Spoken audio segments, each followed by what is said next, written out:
A surprise for many homeowners and renters this past week was not necessarily the amount of rain, but the fact that they lived in a flood-prone area in the first place. That's right. So today, ABC Action News reporter Eric Waxler is taking action for you, finding out how to know if the house you're buying or renting, for that matter, is prone to flooding.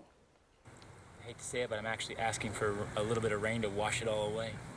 Most of the water is gone from Wavyedge Court in Trinity, but Courtney King is worried about the stench of what remains. He's also become an expert on living in a flood-prone area. This is nothing but an educational experience.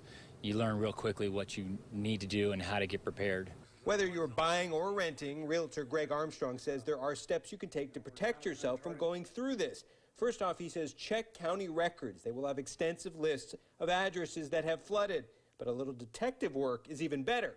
Talk to the neighbors on either side or across the street. You're going to get the exact story because I find they don't hold anything back. If a house you're buying is flooded in the past, Armstrong says to check to be sure any repairs were done correctly with a permit, especially electrical work.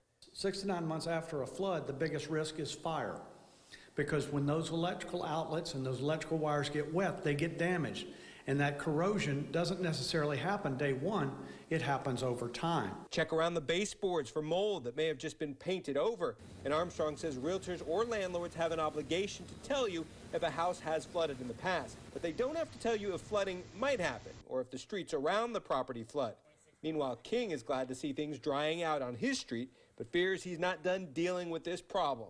It's going to happen again. It's only a matter of time. In Pasco County, Eric Waxler, ABC Action News.